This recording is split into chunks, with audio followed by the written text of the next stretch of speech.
Hello friends, आज देखिए हम लोग सेंट्रल फोर्स पे न्यूमेरिकल करेंगे। लास्ट क्लास में हम लोगों ने सारा सेंट्रल फोर्स का थ्योरी कंप्लीट कर लिया था। Then today we will be doing numericals. ठीक है, सवाल लेते हैं हम लोग। कुछ क्वेश्चन जो पिछले साल जैम में आया है वो भी हम लोग देखेंगे। ठीक है, okay.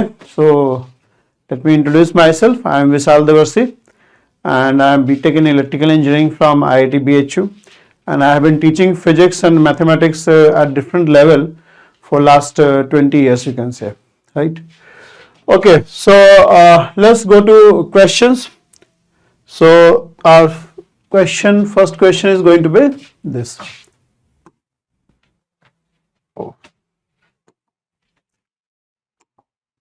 Okay, so read this question. The question says, a 2 kg mass on a frictionless table is attached to one end of the massless spring, the other end of which is held by the frictionless pivot. The spring produces a force of magnitude 3 Newton on the mass, right, where R is the distance in meters from the pivot to the mass. The mass moves in a circle and has a total energy of 12 joule. The first part is find the radius of the orbit and velocity of the mass. तो पहले करते हैं, second B part उसके बाद करेंगे। तो पहला में देखिए क्या पूछता है, radius of the orbit and velocity of mass निकालना है आपको। ठीक है, क्वेश्चन एक बार फिर से पढ़िए।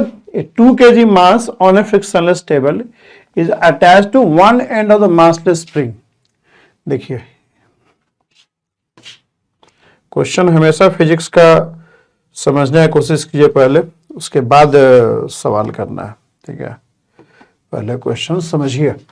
ये क्या बोल रहा है, 2 kg मास फ्रिक्शनलेस टेबल पे रखा हुआ है और उसका एक एंड जो है पिवट पे है और दूसरा एंड जो है आपका स्प्रिंग का एक एंड पिवट पे है और दूसरा एंड मास एम पे है। M is 2 kg।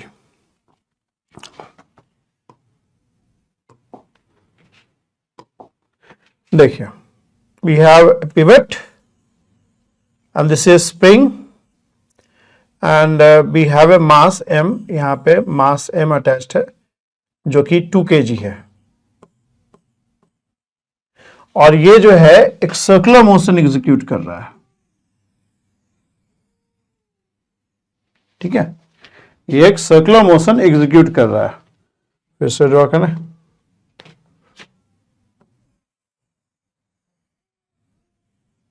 ठीक है, ये इस टाइप से सर्कुलर मोशन एग्जीक्यूट कर रहा है। ठीक, तो और फोर्स दिया हुआ आपको 3 न्यूटन फोर्स है। The spring produces force of magnitude 3 Newton.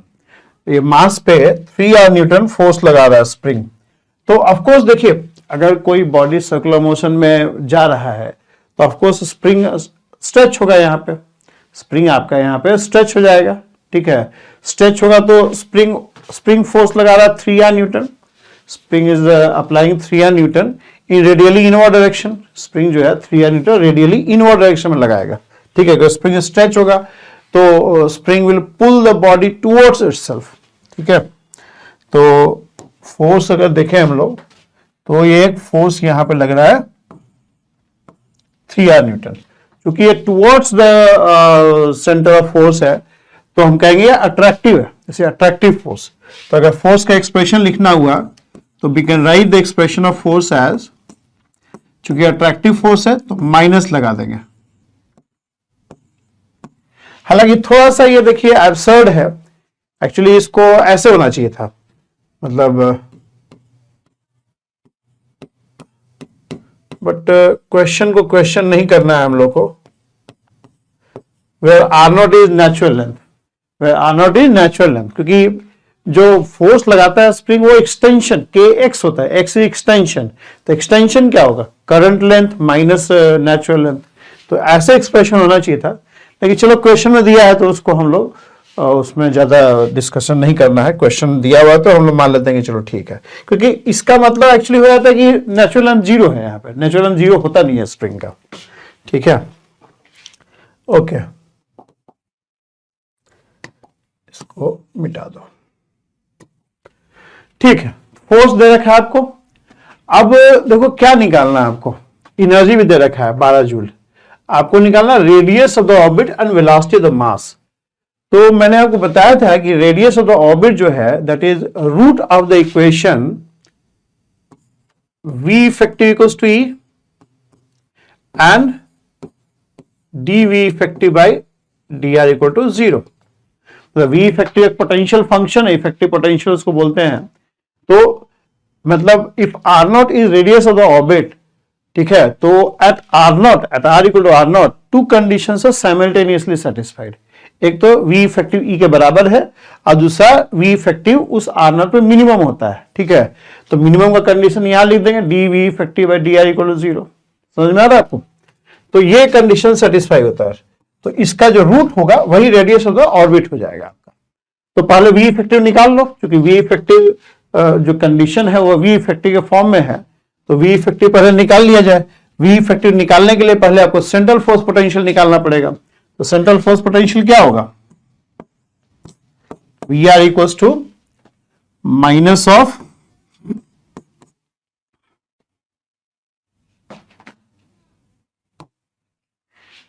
FR dot dr from reference point to point पे, ठीक है। अब रेफरेंस पॉइंट क्या है, रेफरेंस पॉइंट वो पॉइंट होता है जहां पे सेंट्रल फोर्स 0 होता है, मैंने आपको पहले ही बताया ये चीज, ठीक है। तो रेफरेंस पॉइंट आप देखिए सेंट्रल फोर्स कहां 0 होगा, R इक्वल टू 0 पे 0 हो जाएगा, तो रेफरेंस पॉइंट आपका 0 हो जाएगा। R minus 3R ER dot dr, ठीक है, okay. So this will be equal to,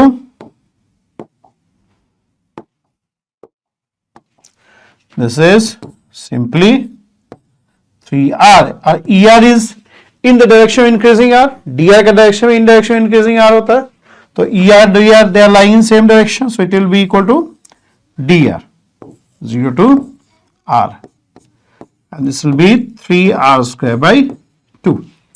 ऐसे हो जाएगा, ये आपका सेंट्रल फोर्स पोटेंशियल आ गया। This is your central force potential, okay. Effective potential क्या होता है, इफेक्टिव पोटेंशियल जो है आपका V effective is, it is central force potential plus centrifugal force potential, पढ़े हम लोग ये सब, ठीक है। So this is 3R square by 2 plus L square, mass कितना दिया हुआ है,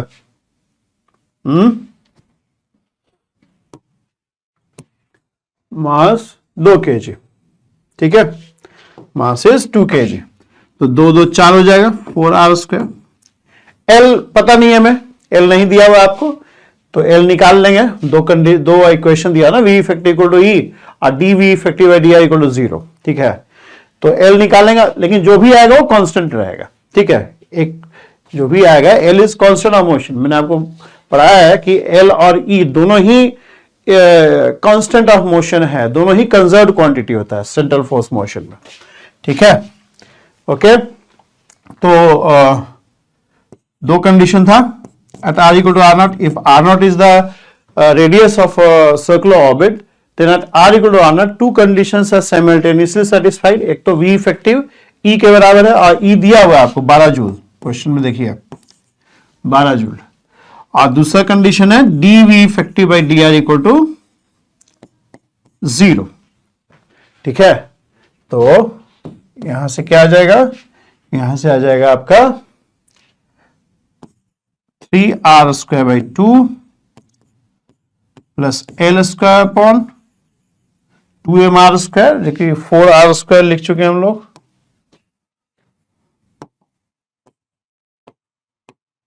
इक्वल्स टू 12 जूल, और ये क्या आ जाएगा, ये आ जाएगा आपका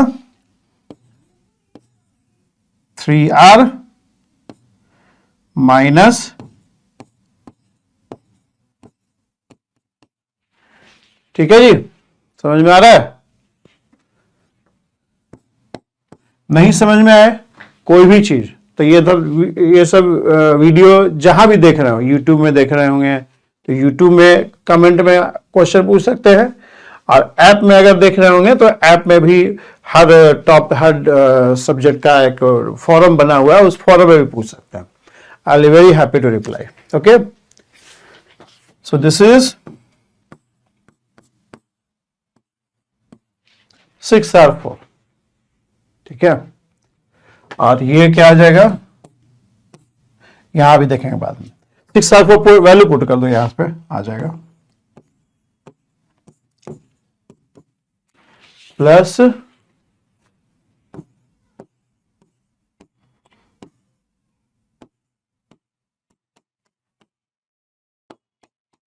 ये कितना हो जाएगा भाई, ये कट जाएगा, ये 3/2 हो जाएगा, तो 3R².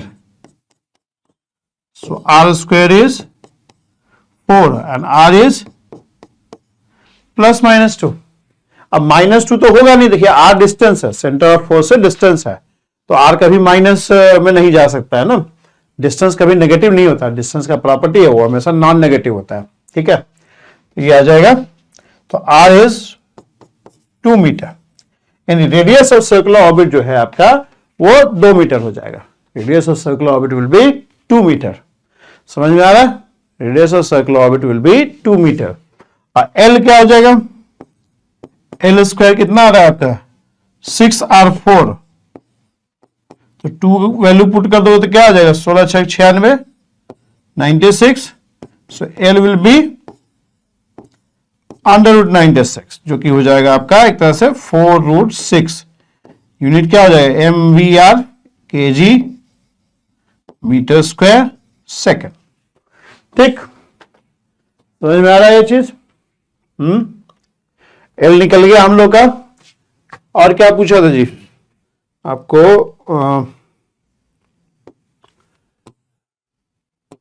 एक तो रेडियस पूछा है, रेडियस 2 मीटर आ गया हमारा, और दूसरा वेलोसिटी पूछा है, तो वेलोसिटी भी निकालते हैं हम लोग.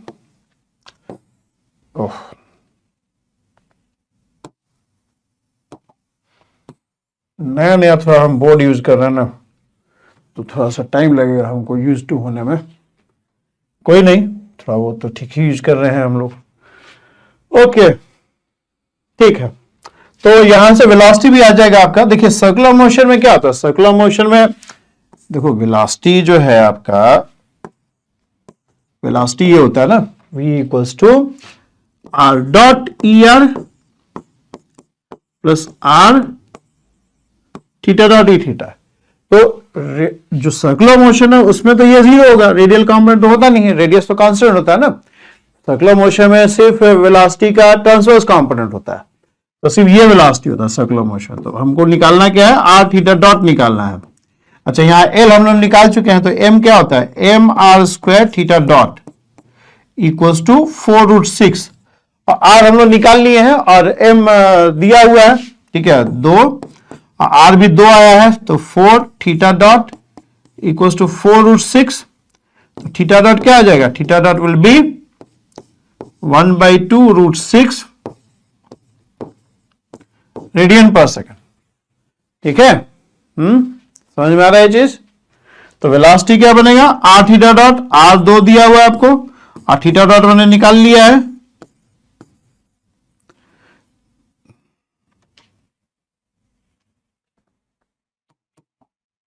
ठीक है, तो कितना हो जाएगा, √6 मीटर पर सेकेंड.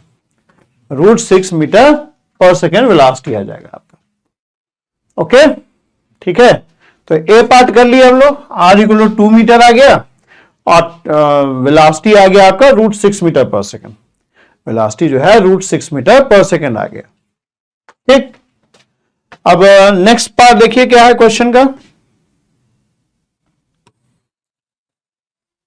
नेक्स्ट पार्ट देखो है, क्या लिख रहा है, a mass is struck by a sudden sharp blow. A mass is struck by a sudden sharp blow giving it instantaneous velocity of 1 meter per second radially outward, giving it instantaneous velocity of 1 meter per second radially outward. Show the state of system before and after the blow on the sketch of energy diagram.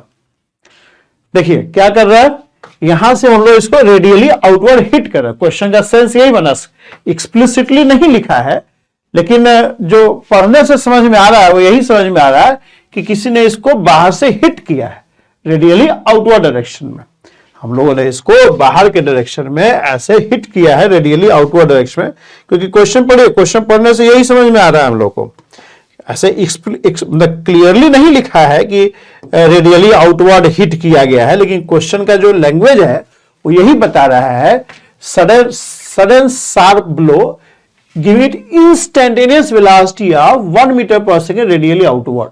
तो question का sense यही बन रहा है कि इसको किसी ने रेडियली ऐसे हिट किया, ठीक है, और उसकी वजह से इसको एक वेलोसिटी मिल गया 1 मीटर पर सेकेंड। देखिए सर्कुलर मोशन में तो रेडियल कंपोनेंट होता नहीं है, सिर्फ ट्रांसवर्स कंपोनेंट होता है। ट्रांसवर्स कंपोनेंट निकाले भी है, कितना आ रहा है आपका, ये आ रहा है। तो इसको रेडियली हिट किया गया है बाहर से, और जिससे उसको एक वेलोसिटी मिल गया 1 मीटर पर सेकेंड रेडियली आउटवर्ड। अब इसका नेट वेलोसिटी जो होगा वो कुछ इस टाइप का हो जाएगा। वेक्टर सम ले लेंगे, √6 square plus 1 square under √7 metre पर सेकेंड हो जाएगा जी, है ना, √7 मीटर ऐसे हो जाएगा। अब क्या पूछ रहा है आपसे, show the state of system before and after the blow on a sketch of energy diagram. Energy diagram मतलब कि V इफेक्टिव वर्सेस R का जो ग्राफ है वो ड्रा करेंगे हम लोग, और उसमें एनर्जी हम लोग दिखाएंगे। बिफोर द ब्लो एनर्जी क्या है, बिफोर द ब्लो एनर्जी आपका 12 जूल है। आफ्टर द ब्लो एनर्जी क्या होगा, हम लोग एडिशनल एक रेडियल के ही जनरेट करवा दिए हैं, तो after the blow energy is going to how much, 12 joule तो पहले से था, ठीक है। और आफ्टर द ब्लो, अरे एनर्जी से पहले हमको ये बताइए कि एंगुलर मोमेंटम क्या होगा, ठीक है, ऐसे इसको भी निकाल ही लो।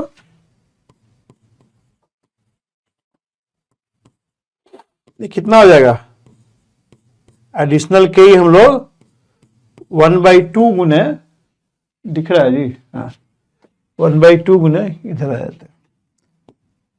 ऐसा रिकॉर्डिंग में ना इन्वर्ट हो जाता है, लैटरल इन्वर्जन हो जाता है इसका, वर्टिकल एक्सिस के अबाउट ऐसे हो जाता है, ठीक है, ओके। सो 2 इंटू R डॉट क्या हो जाएगा 1 स्क्वायर, तो हो गया 13 जूल। अच्छा ये तो ठीक है, ये तो इजी था। V इफेक्टिव का बात करते हैं, V इफेक्टिव क्या होगा। अभी V इफेक्टिव एवेल्युएट कर लेते हैं, यहां पे जो निकाले थे कितना आ रहा था जी, 3/2 R square plus L square कितना आ रहा है, L आपका √96 था, तो L स्क्वायर 96 हो जाएगा, 96 अपॉन 2 इंटू मास दिया हुआ आपको 2 kg R स्क्वायर, ठीक है।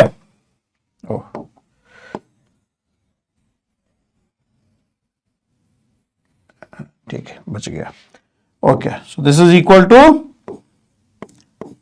3/2 R square plus 24 upon R square, ये V इफेक्टिव फंक्शन है before the blow, before the blow, before we hit, this is the effective function. अब मुझे बताइए after the blow effective potential क्या होगा, after the blow effective potential क्या होगा। ये टर्म एज इट इज रहेगा भाई, फोर्स तो आपने लगाया मोमेंटरली लगाया ना, मतलब बिफोर एंड आफ्टर फोर्स तो सेंट्रल फोर्स तो यही है, और सेंट्रल फोर्स किस चीज पे, के पे डिपेंड करता है, स्प्रिंग कांस्टेंट तो चेंज हो नहीं रहा है। तो इसमें से कोई भी फंक्शन लिखते हैं तो उसमें वो constants will decide the form of function. जैसे हम लोग कहते हैं कि पोलिनोमियल, जैसे px इक्वल्स टू से a0 प्लस, अब दो polynomial of degree less than equal to 2 लेंगे हम लोग, तो दो पोलिनोमियल क्या डिफर करेगा ये सब चीज कांस्टेंट्स, ठीक है। ऐसे ही जो पोटेंशियल फंक्शन है सिस्टम वही है, तो फॉर्म ऑफ पोटेंशियल फंक्शन में क्या डिसाइड करेगा कि पोटेंशियल फंक्शन चेंज हुआ है या नहीं हुआ है? वो k का वैल्यू डिसाइड, यहां पे तो k है कांस्टेंट, तो k तो चेंज हो नहीं रहा है, और यहां पे l है कांस्टेंट, l और m, l उसका 2m r उसका रहता है, तो l और m देखेंगे कि before and after the blow कोई चेंजेज आया है कि नहीं। मास में तो कोई चेंज है नहीं, और l में क्या चेंज, समझ रहे मेरी बात? यहां पे आपका जैसे वी इफेक्टिव का जो फॉर्म है, हम लोग को चेक करना है कि वी इफेक्टिव फंक्शन चेंज हुआ है कि नहीं, फंक्शन चेंज हुआ है कि नहीं। पर हम ये नहीं बोला वी इफेक्टिव वेरिएशन तो ऑफ कोर्स फंक्शन तो वेरिएशन उसके अंदर होगा, इंडिपेंडेंट वेरिएबल चेंज करेगा तो फंक्शन भी चेंज करेगा, लेकिन फंक्शन का फॉर्म चेंज हुआ है कि नहीं, फंक्शन का वैल्यू और फंक्शन चेंज होने में फर्क होता है। फंक्शन का वैल्यू चेंज होना और फंक्शन ही चेंज हो जाने में फर्क है। तो हम लोग ये चेक कर रहे हैं कि वी इफेक्टिव फंक्शन बदल गया है कि नहीं बदल गया है। तो फंक्शन कब बदलेगा? जब आपका स्प्रिंग कांस्टेंट बदलेगा, या एल बदलेगा, या मास बदलेगा। ठीक है, जैसे यहां पे पोलिनोमियल लिखते हैं तो पोलिनोमियल कब बदलता है? जब a0 चेंज होता है, a1 चेंज होता है, a2 चेंज होता है। पोलिनोमियल का x के प्रति वेरिएशन एक अलग मैटर है, अब पोलिनोमियल ही बदल जाने का मतलब है कि ये कोएफिशिएंट चेंज होना। ऐसे ही यहां पे वी इफेक्टिव पोटेंशियल लेंगे तो एक सेंट्रल फोर्स में जो कांस्टेंट आ रहा है, जैसे जीएमएम हो गया, 1/4πε0 हो गया, तो ये सब कांस्टेंट है जो कि डिसाइड करता है कि आपका इफेक्टिव जो सेंट्रल फोर्स पोटेंशियल क्या होगा, कि उसका फंक्शन क्या होगा। तो यहां पे k तो चेंज हो नहीं रहा है, स्प्रिंग कांस्टेंट, और आपका l देखेंगे हम लोग, मास चेंज नहीं हो रहा। अब l चेक कर लेते हैं। देखिए, before the blow and after the blow l same रहेगा या अलग होगा, उसके लिए हम लोग को देखना पड़ेगा कि जो हमने हिट किया है, हिट करने से एंगुलर मोमेंटम बदलेगा कि नहीं बदलेगा। अब देखो, रेडियली आपने हिट किया है, रेडियली हिट करने का मतलब है कि आपने फोर्स रेडियली आउटवर्ड डायरेक्शन में यहां लगाया है। अब जब फोर्स रेडियली आउटवर्ड डायरेक्शन में लगाएंगे तो उसका कोई टॉर्क तो जनरेट होगा नहीं, क्योंकि रेडियल डायरेक्शन में फोर्स लगाने से r क्रॉस f तो जीरो ही रहेगा ना आपका। अगर f मान लो फोर्स हिट किया है तो उसका कोई भी टॉर्क जनरेट नहीं होगा। अब टॉर्क जनरेट नहीं होगा तो यानी सिस्टम का एंगुलर मोमेंटम भी एज इट इज रह जाएगा, वो चेंज नहीं करेगा। आपका सिस्टम का एंगुलर मोमेंटम चेंज नहीं, वो तभी चेंज करता है जब हम लोग टॉर्क एक्ट करेगा सिस्टम के ऊपर। क्योंकि आपको पता है टॉर्क इक्वल्स टू dl/dt, पढ़ेंगे हम लोग, या आप पढ़े भी होंगे। हमको नहीं पता कि कौन से लेवल पे बच्चा ये वीडियो देख रहा है, ठीक है, ग्रेजुएट के बच्चे होंगे तो पढ़े होंगे 10+2 में। तो टॉर्क लगता है तभी एल चेंज होता है, ठीक है, ओके। तो आपका एल भी सेम रह जाएगा, यानी वी इफेक्टिव फंक्शन नहीं बदलेगा। वी इफेक्टिव फंक्शन पहले भी यही था और अभी भी यही रहेगा, क्योंकि जो कॉन्स्टेंट्स, जो सिस्टम स्पेसिफिक कॉन्स्टेंट्स हैं वो नहीं चेंज हो रहा है, ठीक है। तो V effective function remain as it is. अब वी इफेक्टिव फंक्शन को हम वर्सेस आर प्लॉट कर लेंगे, और प्लॉट करके एनर्जी का वैल्यू दिखाएंगे before the blow and after the. Before the blow 12 joule था, आफ्टर द ब्लो 13 जूल हो गया है, ठीक है, okay. So let's go on other page. तो वी इफेक्टिव फंक्शन हमारा आ गया 3/2 r² plus 24/r²। This is our V effective function. Okay, अब इसको प्लॉट कर लो एक बार।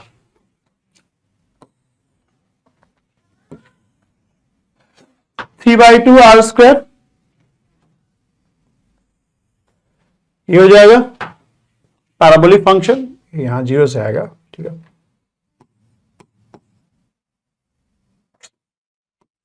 ठीक, 24/r² फॉलिंग कर्व है,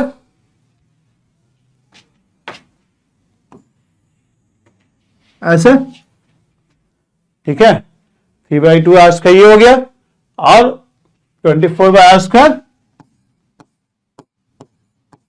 ये ग्राफ हो जाएगा। अब दोनों का ऐड करेंगे तो दोनों चूंकि पॉजिटिव फंक्शन है, तो जो सम वाला, दोनों का जो सम होगा वो दोनों ग्राफ से ही ऊपर रहेगा।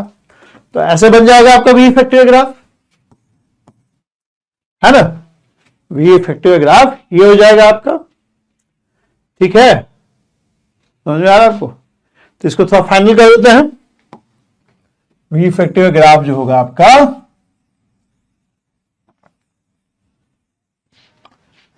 वो कुछ ऐसे हो जाएगा।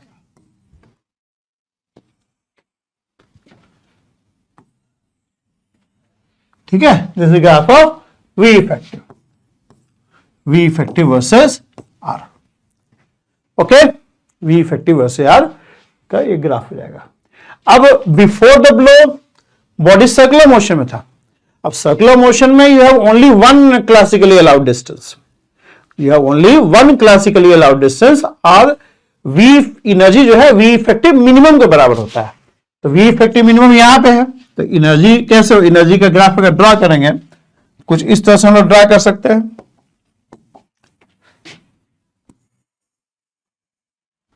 ठीक है, ये टच करता हो जाएगा यहां पे, इक्वल टू 12 जूल, और ये पॉइंट क्या होगा, ये पॉइंट आपका 2 मीटर हो जाएगा। मतलब R greater than 2 metre is also forbidden, R less than 2 metre is also forbidden. Because आपको बताया था कि जो क्लासिकल मोशन का जो कंडीशन होता है वो होता है V effective must be less than equal to E, मतलब आर का वही वैल्यू अलाउड होगा जहां पे वी इफेक्टिव का वैल्यू एनर्जी से कम होगा।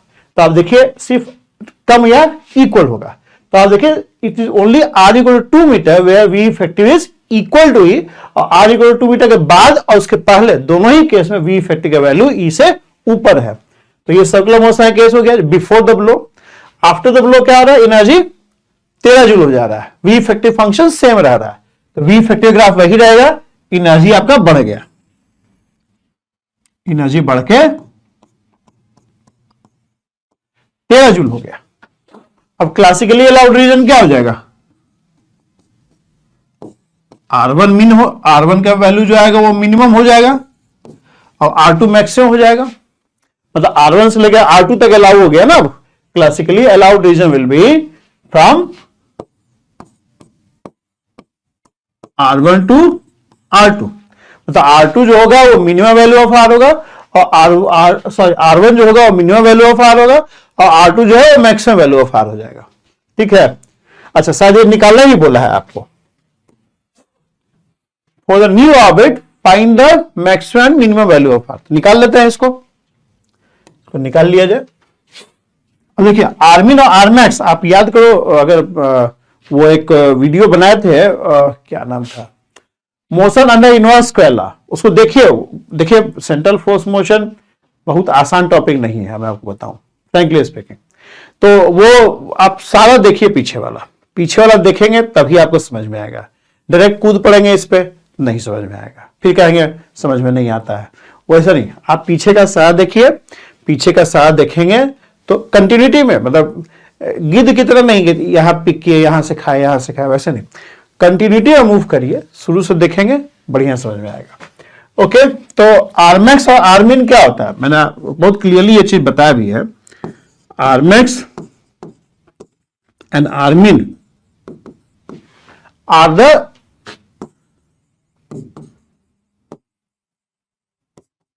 रूट्स ऑफ इक्वेशन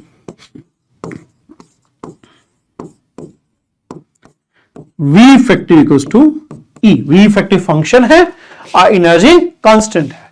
ठीक है, तो यहां भी देख रहे हैं आरमैक्स क्या है, यहां पे V effective graph energy graph से इंटरसेक्ट कर रहा है, यहां भी दिख रहा है आपको। ठीक है, तो V इफेक्टिव क्या है हमारा, V effective is 3/2 R square and this is 24/R square. Energy क्या हो गया 13 जूल। अब इसको सॉल्व कर लेंगे हम लोग।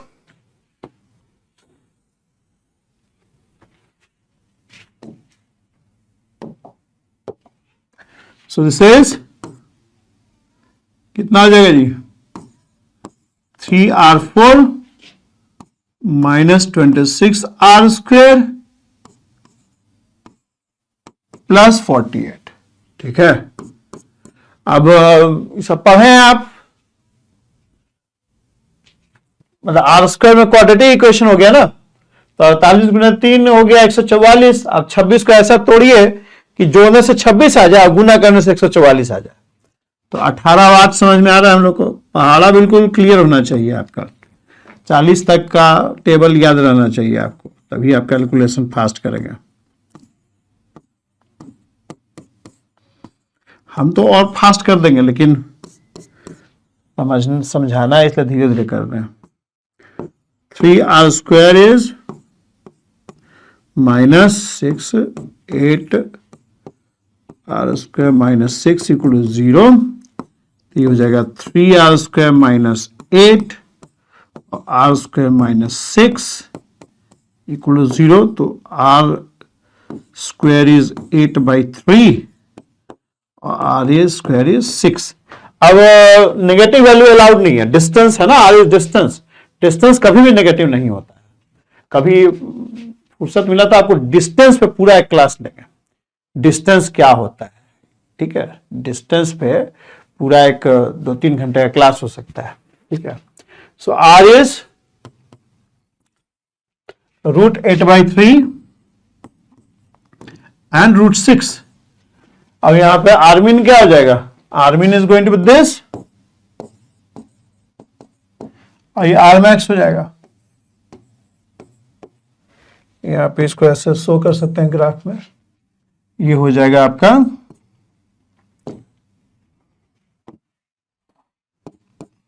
ये √8/3 हो गया और ये √6 हो गया, ठीक है। समझ में आ रहा है आपको? आपको हम उसमें भी बताते हैं, जो डायग्राम था, यहां देखिए। अगर हम बदमची मिटाते हैं, इसमें दिखाते हैं कैसे आर्मिन और आरमैक्स अचीव होता है।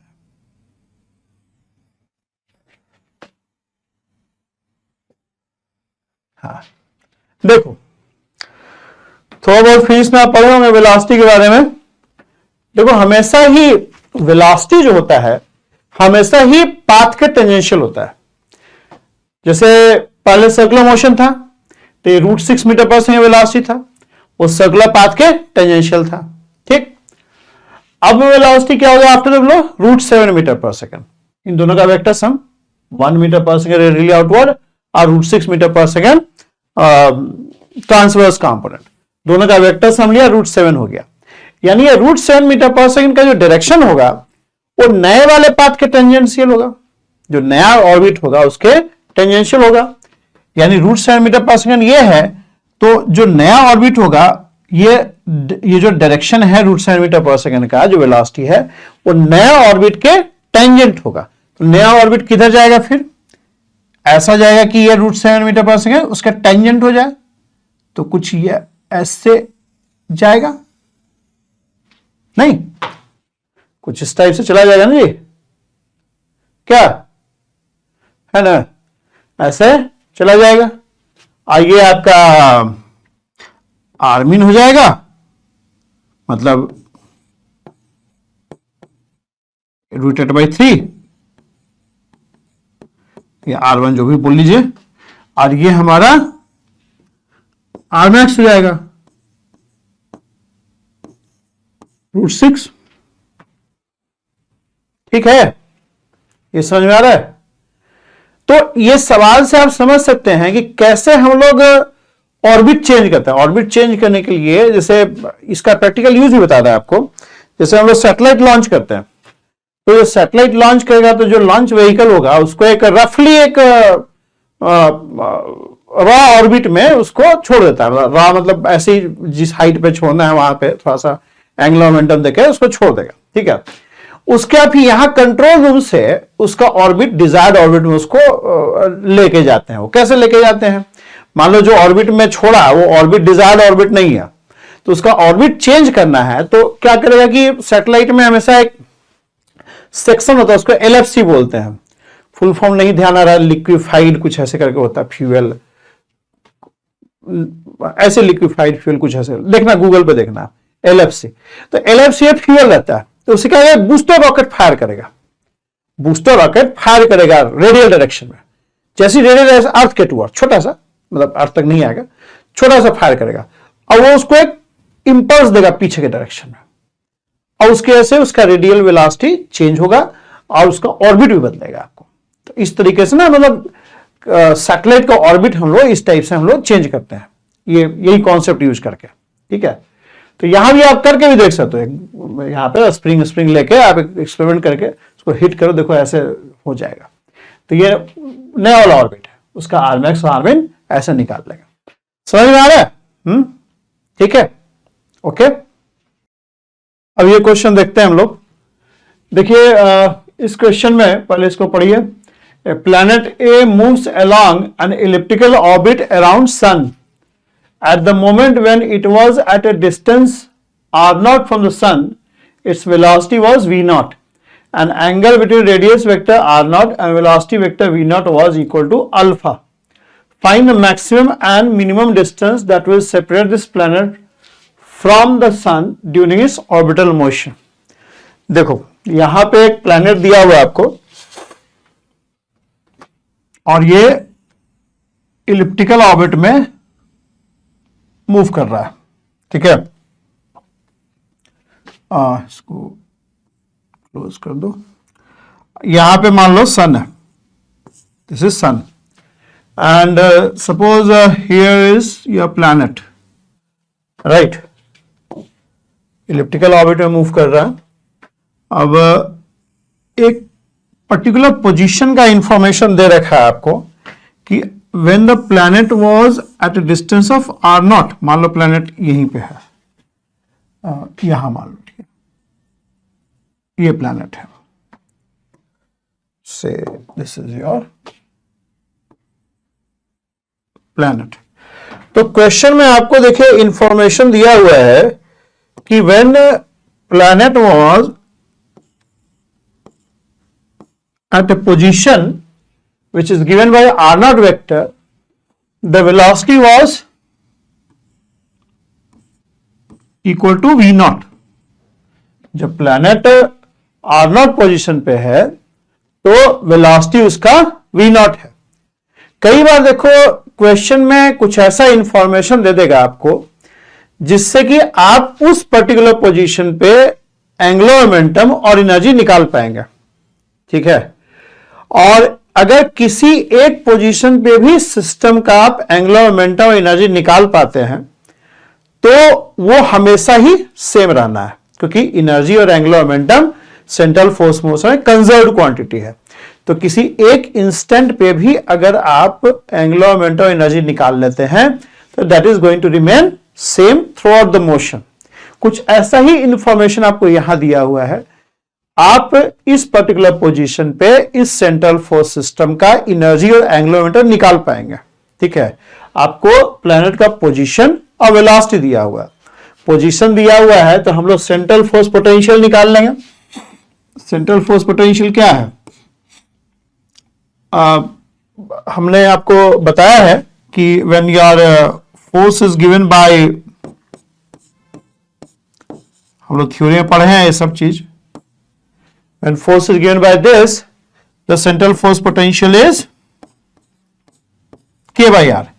In case of gravitation, this K is going to be minus of, क्योंकि attractive है, minus of GMM, ठीक है। तो ये हो जाएगा इस पर्टिकुलर पोजीशन पे हो जाएगा माइनस GMM by R0, ठीक है। और V0 वेलोसिटी है तो काइनेटिक एनर्जी क्या हो जाएगा आपका? The kinetic energy is going to be half mv0 square. So your total energy is going to be potential energy plus K, potential energy plus kinetic energy, and this comes to be minus of GMM by R0 plus half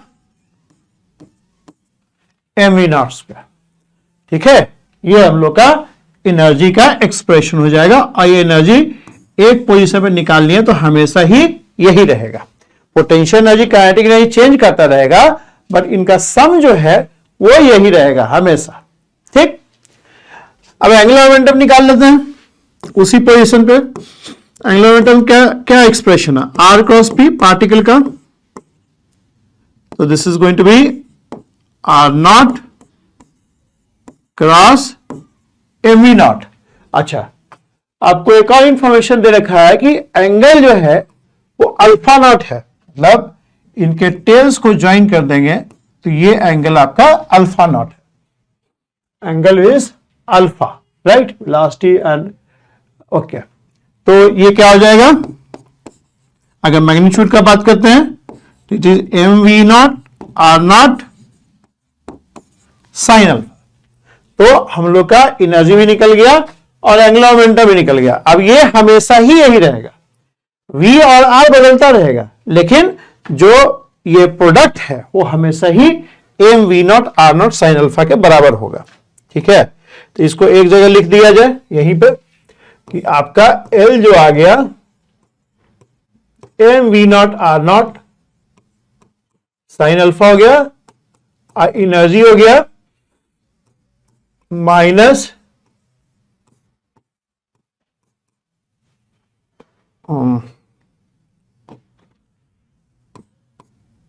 plus, अब ये चीज जो है conserve रहेगा, किसी भी position पे energy और एंगुलर मोमेंटम आपका यही रहेगा। ठीक, अब क्या पूछ रहा है आपसे, मिनिमम एंड मैक्सिमम डिस्टेंस पूछ रहा है। आर मैक्स क्या होगा और आरमीन क्या होगा, they are asking you R max and R min. तो मैंने आप वो वीडियो देखे होंगे inverse scalar motion under inverse scalar forces, उसमें मैंने बहुत क्लियर डिस्कस किया है कि आर मैक्स और आरमीन जो है they are the root of the equation V effective equals to E। R max और आरमीन जो है they are the root of the equation V effective equals to E। V effective function है, energy एक constant है। So let me write it for you, R max and R min are the roots of equation V effective equals to E।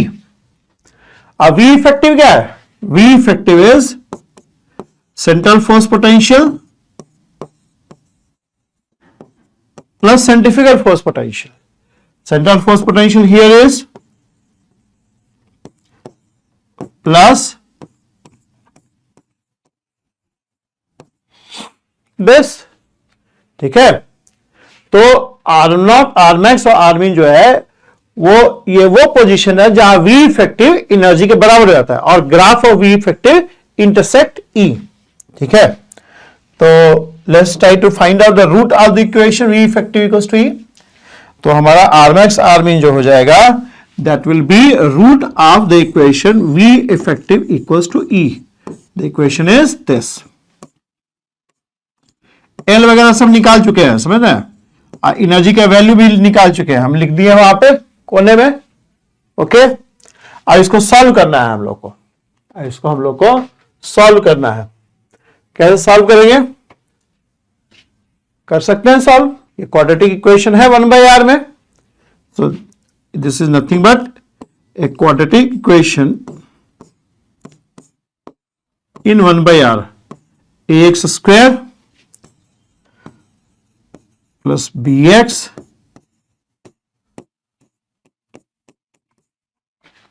Plus c equal to 0। ठीक है, तो quadratic equation solve करने का आपके पास formula है, बचपन में पढ़े होंगे आप, नहीं पढ़ना है, नहीं पढ़े हैं तो पढ़ना चाहिए था, और नहीं पढ़े हैं तो इसको याद कर लीजिए।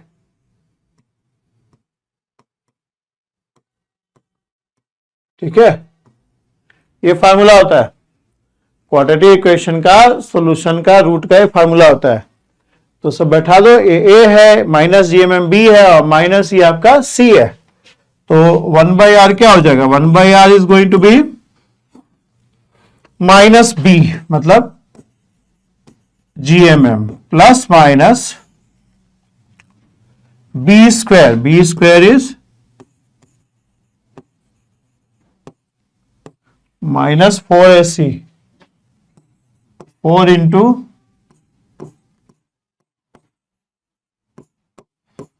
and C is ओके, ठीक है, twice of A, that is okay, समझ में आ रहा है?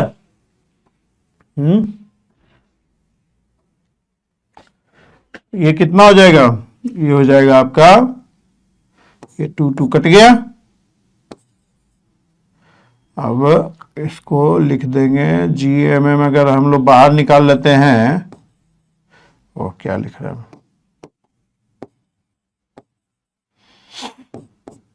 यहां से भी अगर GMM बाहर निकाल लें तो क्या हो जाएगा? 1, ये कट जाएगा, 1 plus 2EL square,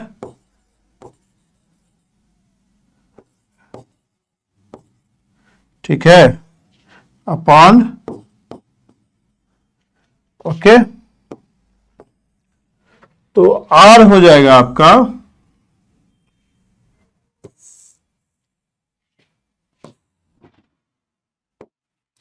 R is going to be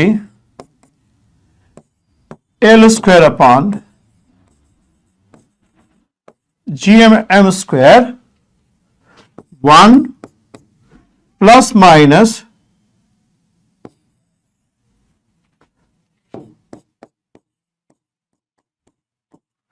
2EL square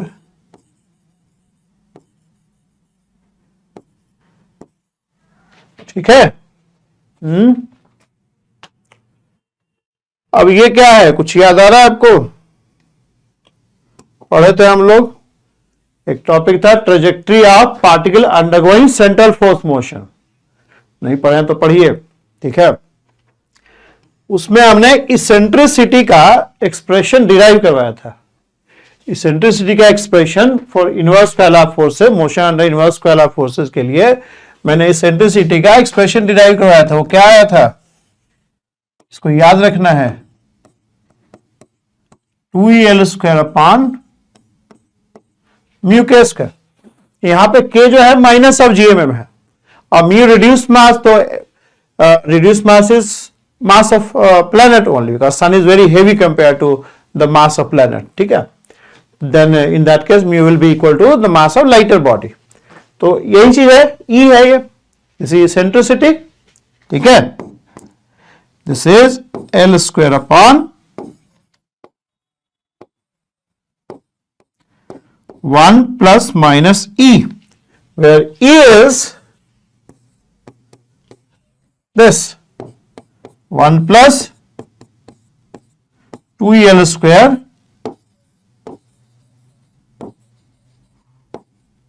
ठीक है। और EL का एक्सप्रेशन ऑलरेडी हम लोग निकाल चुके हैं, तो ये आपका R का वैल्यू हो जाएगा। अब इसमें 1 प्लस E वाले लेंगे तो R min आ जाएगा, और 1 माइनस E लेंगे तो आपका R max आ जाएगा। आपका R क्या आ गया, R आ गया आपका L स्क्वायर अपॉन, अगर हो सके तो याद रखिए एक्सप्रेशन, ठीक है। तो your R max is going to be L square upon, क्योंकि इलिप्टिकल ऑर्बिट है तो E will be less than 1, तो दोनों ही वैल्यू R का एक्सेप्टेबल रहेगा।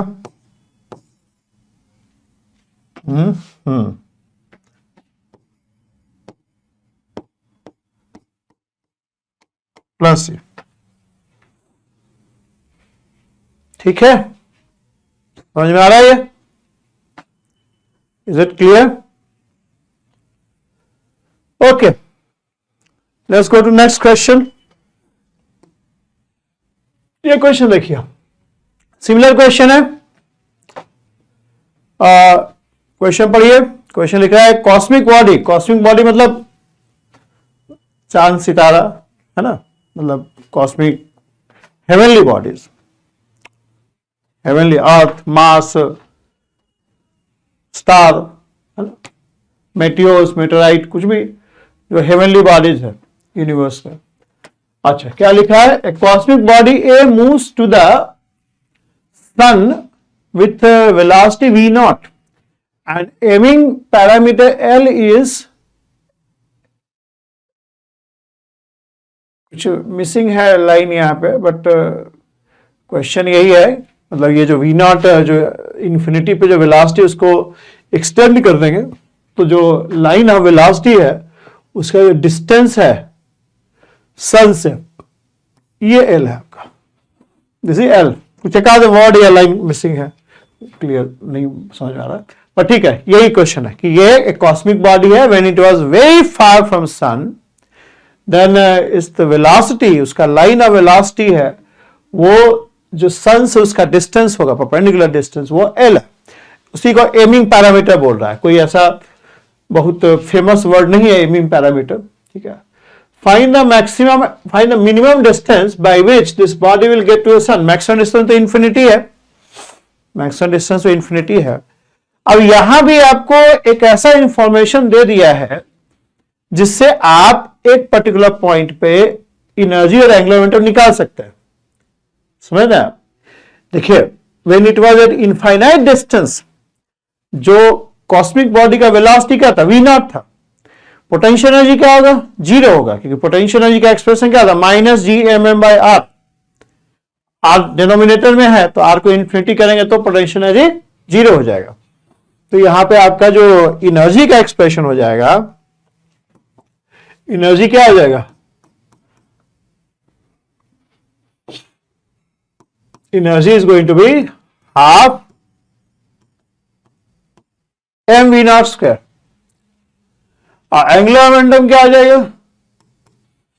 एंगुलर मोमेंटम, एंगुलर मोमेंटम कैसे निकालते हो, देखो magnitude of angular momentum is simply the product of the linear momentum, product of linear momentum and the perpendicular distance of the point about which angular momentum is to be found to the line of velocity, line of motion। जो line of motion है, line of motion ये हो गया आपका, उससे जिस point के बाद एंगुलर मोमेंटम निकाल रहे हैं उस पॉइंट से लाइन ऑफ लीनियर मोमेंटम का डिस्टेंस निकाल लीजिए। जैसे देखो ऐसे, जैसे मान लो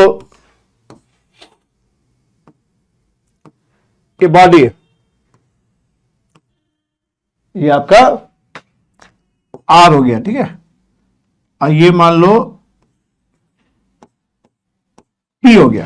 तो एंगुलर मोमेंटम कैसे निकालोगे, एंगुलर मोमेंटम फॉर्मूला क्या होता है, आर क्रॉस पी, ठीक है। अब आर क्रॉस पी क्या है आपका, ये देखो एक्सटेंड कर देंगे आप, ये मान लो अल्फा है तो ये हो जाएगा मैग्नीट्यूड क्या हो जाएगा, आर पी साइन अल्फा, ठीक है, आर पी साइन अल्फा। अब लाइन ऑफ लीनियर मोमेंटम को अगर एक्सटेंड कर दे कोई तो ये भी अल्फा हो जाएगा, और ये परपेंडिकुलर डिस्टेंस क्या हो जाएगा, एल मान लो है, ये हो जाएगा, ये ट्रायंगल देखो आप, राइट एंगल ट्रायंगल, ये क्या हो जाएगा, आर साइन अल्फा। तो इसको आप ऐसे भी लिख सकते हैं, P into L, where L is the distance of the point about which angular momentum is to be found to the line of linear momentum। तो ऐसे निकाल लेंगे। तो लाइन ऑफ लीनियर मोमेंटम यहां आपका ये हो गया, और ये परपेंडिकुलर डिस्टेंस हो गया, तो एंगुलर मोमेंटम क्या आ जाएगा, P into L, मतलब mv0 into L। अब आपने एंगुलर मोमेंटम एनर्जी निकाल लिया। अगर किसी एक पॉइंट पे भी निकाल लेते हैं तो वो हमेशा ही वही रहेगा आपका एंगुलर मोमेंटम एनर्जी, ठीक है, एंगुलर मोमेंटम एनर्जी यही रह जाएगा। अब आर्मिन क्या है, R min is root of the equation V effective equals to E। अब यहां भी जो आपका V इफेक्टिव होगा, इससे पिछला सवाल में था, वो यही रहेगा, बस L और E का वैल्यू बदल गया है, बाकी क्वेश्चन पिछला क्वेश्चन जैसा ही है, सेम ही है, मतलब L और E अब ये हो गया है, ठीक है। तो यहां भी जो सॉल्व करेंगे आप तो आपका क्या आ जाएगा expression, L square upon G m square 1 plus minus E। But यहां पे जो E है वो एक से, एक्सप्रेशन क्या हो जाएगा जी, क्या था पिछले बार में, 2EL²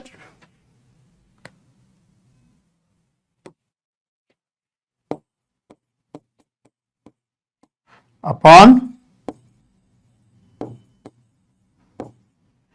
सॉरी, हाँ ठीक है। अब यहां एनर्जी पॉजिटिव है, इलिप्टिकल मोशन में एनर्जी जो होता है वो नेगेटिव होता है, ठीक है। यहां एनर्जी पॉजिटिव है तो इसेंट्रिसिटी जो होगा ग्रेटर देन 1 होगा। अब ग्रेटर देन 1 होगा तो 1 माइनस ई वाले में केस में आर नेगेटिव हो जाएगा। मतलब कि आरमैक्स वाला जो पार्ट है वो नेगेटिव आ रहा है। नेगेटिव मतलब वो रियलाइजेबल नहीं, वो इनफाइनाइट है एक्चुअली, ठीक है, फिजिकली वो इनफाइनाइट है। तो एक ही रूट एक्सेप्टेबल होगा और वही आपका आरबिन हो जाएगा। आरमैक्स तो इन्फिनिटी हो जाएगा ना,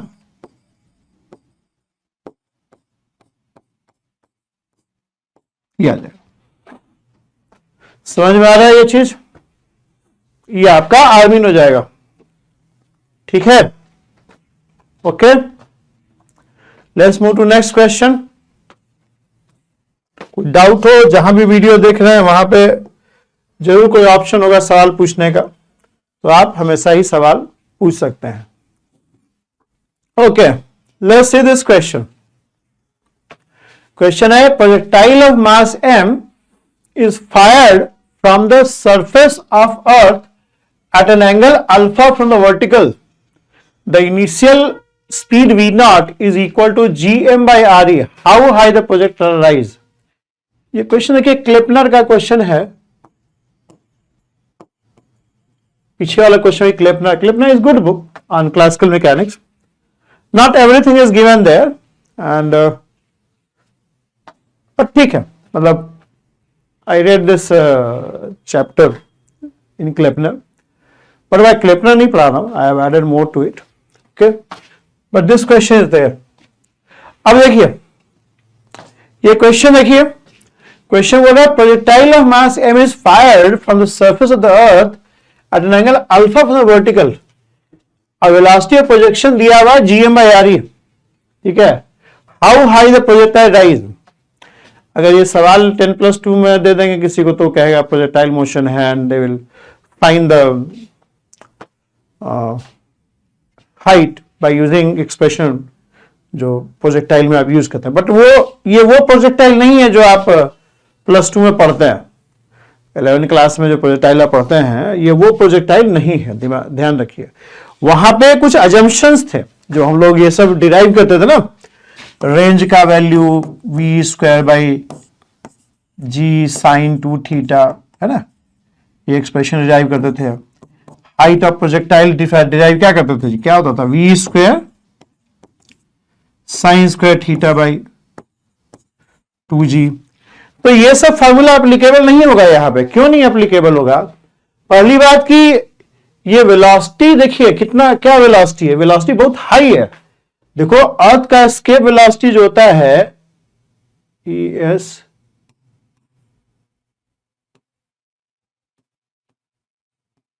अर्थ का जो एस्केप वेलोसिटी होता है वो होता है 2gm by re। तो ये वेलोसिटी इसका सिर्फ 1/√2 टाइम्स है। एस्केप वेलोसिटी नहीं है बट उससे हल्का सा ही कम है, 70% है। 1/√2 कितना आ जाएगा, √2/2, 70% है। तो ये वेलोसिटी इतना हाई है कि जब ये प्रोजेक्टाइल मोशन करेगा तो उसमें आप जी को कॉन्सेंट्रेट नहीं कर सकते। मतलब ये इतना हाइट गेन करेगा कि उसमें, उस प्रोजेक्टाइल मोशन में आप जी को कॉन्सेंट्रेट नहीं कर सकते हैं।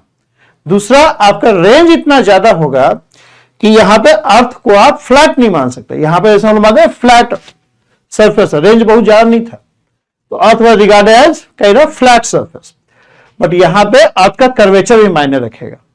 तो ये क्वेश्चन प्रोजेक्टाइल का नहीं है, ये question actually central force motion का है और similar to the last 2 question. Previous 2 question के सिमिलर ही है, आपको बताते हैं कैसे।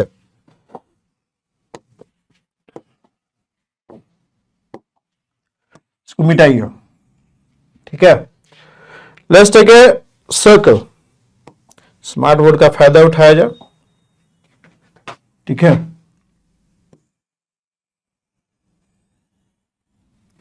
ये अर्थ है मान लो, सिलेक्ट नहीं हो रहा जी। हाँ, सिलेक्ट यहां से होगा।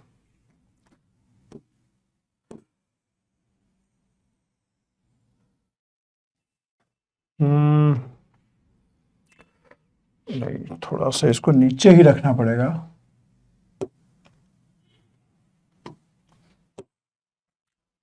ओके, अब यहां से हम लोग मान लो कि प्रोजेक्टाइल थ्रो करते हैं, मान लो यहां से करते हैं, ये मान लो सेंटर है अर्थ का, ठीक है। आइए, वर्टिकल डायरेक्शन होगा, तो आदमी यहां खड़ा होगा तो उसका सिर इधर ही होगा ना। वर्टिकल क्या होता है? जिधर आपका सिर है, सिर के ऊपर, तो आदमी खड़ा होगा तो ऐसे ही खड़ा होगा जी, तो उसका सिर की तरह वर्टिकल हो गया, समझ रहे? जैसे कोई आदमी अगर यहां खड़ा होगा, इसका वर्टिकल क्या होगा? इधर होगा। ऑब्जर्वर का जो जिधर माथा होता है उसके ऊपर वर्टिकल होता है, ठीक है। तो ये आपका वर्टिकल हो गया। और वर्टिकल से कितना एंगल बना रहा है?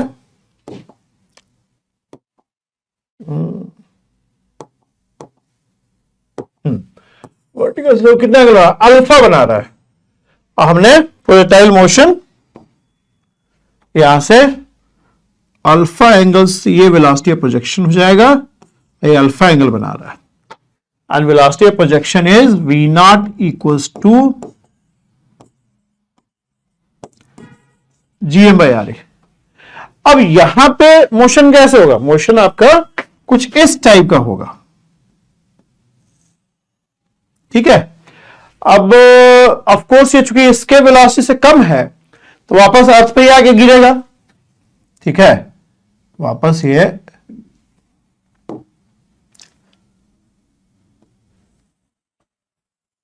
ऐसे गिरेगा अर्थ पे आके, है ना। इसके वेलोसिटी से ऊपर होता तो बाहर ही चला जाता रॉकेट की तरह, बट ये अर्थ पे ही आके गिरेगा क्योंकि इसके वेलोसिटी से कम है। जो वेलोसिटी ऑफ प्रोजेक्शन है अर्थ के ग्रेविटी को एस्केप नहीं करेगा ये, ठीक है।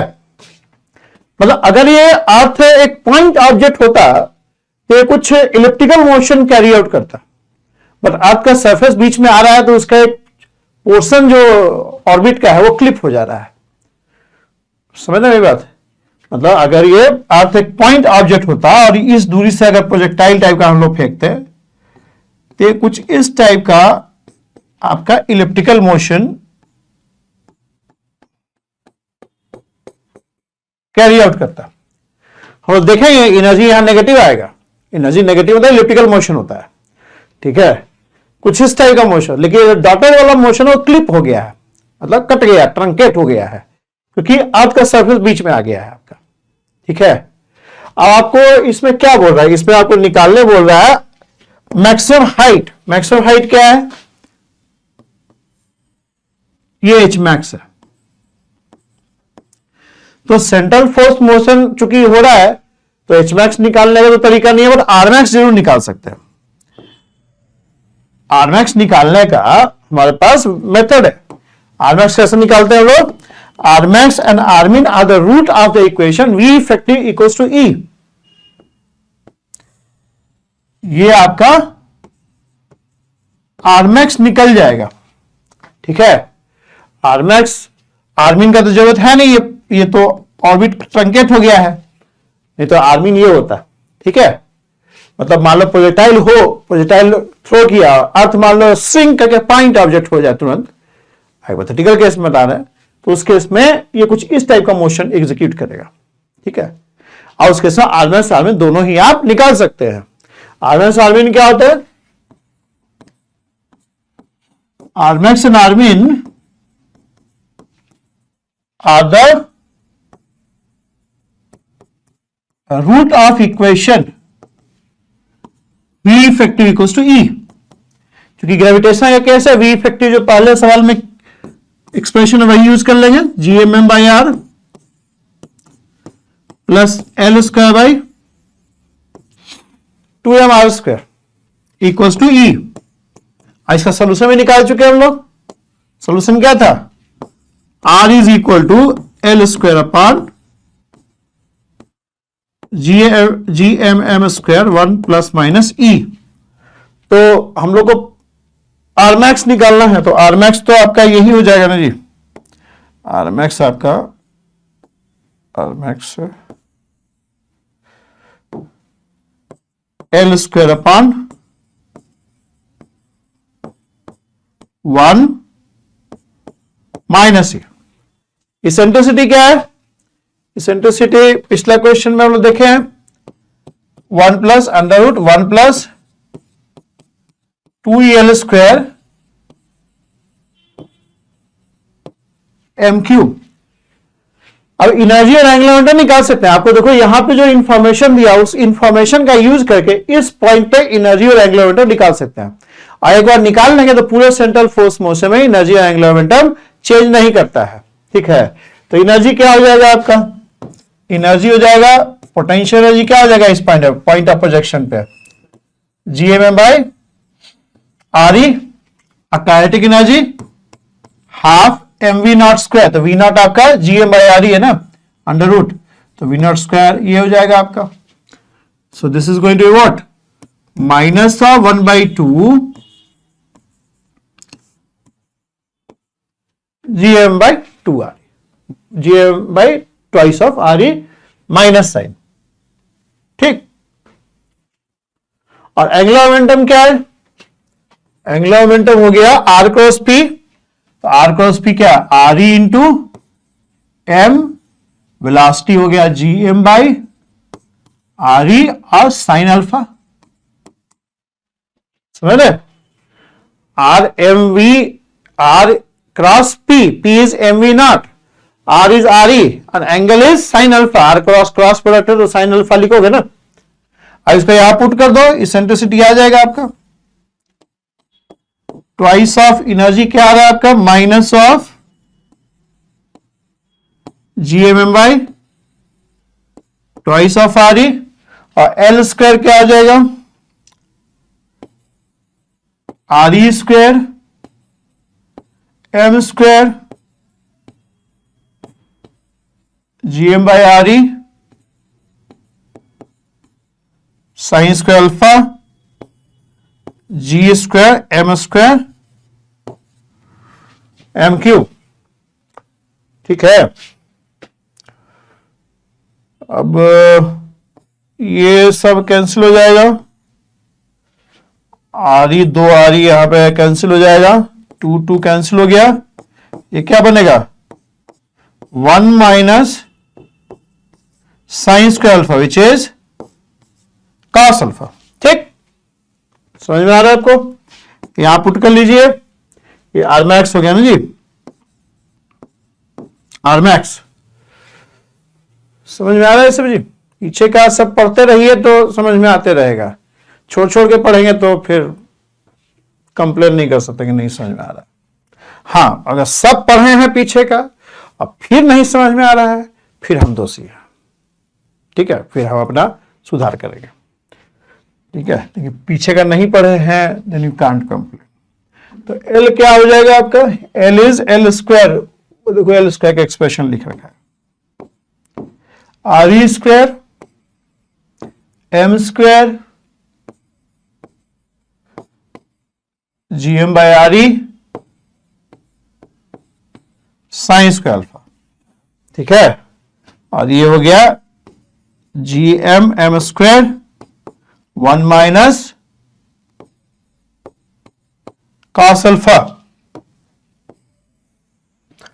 देखो ये आपका कट गया, एक आर ई उड़ गया, अब क्या हो जाएगा? R E sine square alpha क्या लिख सकते हो? 1 माइनस कॉस स्क्वायर अल्फा, ये हो गया 1 माइनस कॉस अल्फा। ठीक, so this is going to be R E 1 plus cos alpha. ये आपका आर मैक्स हो जाएगा, बट आपको आर मैक्स नहीं निकालना, आपको एच मैक्स निकालना है। तो एच मैक्स क्या होगा? H max is going to be R max minus R E So this is going to be Re cos alpha. Re cos alpha. आप आंसर में वेरीफाई भी कर सकते हो कि हम सही लाए हैं गलत लाए हैं, आप स्पेशल केस लेके वेरीफाई कर सकते हो।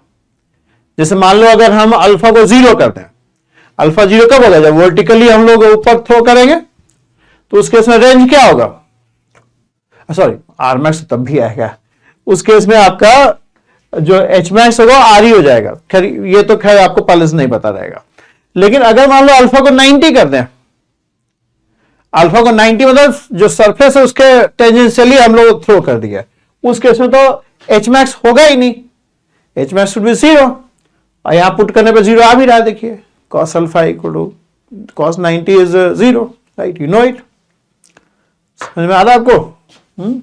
ठीक है, okay, let's move to next question. I don't think you have, last 3 questions were similar. ठीक है, लास्ट का 3 क्वेश्चन सिमिलर था। ये क्वेश्चन पढ़िए ध्यान से। ये question, this question appeared in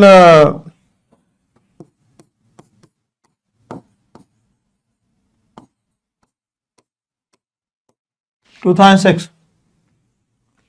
नया नया हम लोग पढ़ाना शुरू किया था 2005 में ही IIT जब एग्जाम निकला था, तो I was the first teacher. Okay, देखिए क्वेश्चन पढ़िए। क्वेश्चन क्या है, a body of mass 1 kg moves under the influence of a central force with a potential energy function VR equals to this. This is your potential energy function दे रखा है आपको, R is in meters. It is found to move in a circular orbit of radius R equal to 2 meter. अब circular motion के case में 2 condition simultaneously satisfy होता है। मतलब अगर रेडियस और सर्कुलर मोशन 2 मीटर है तो R इक्वल टू 2 पे V इफेक्टिव का वैल्यू एनर्जी के बराबर होगा। पहला कंडीशन तो ये सेटिस्फाई होगा। और दूसरा V effective R equal to 2 metre पे मिनिमम होगा। मतलब उस केस में V इफेक्टिव का पहला derivative R equal to 2 metre पे 0 होगा। समझ में आ रहा है आपको?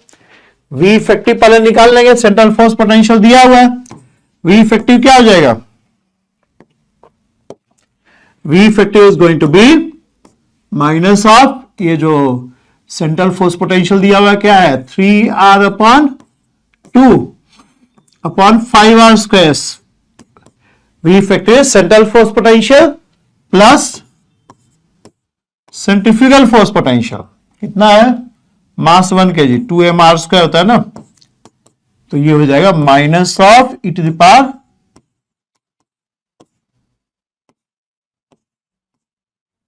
Plus L square upon 2R square.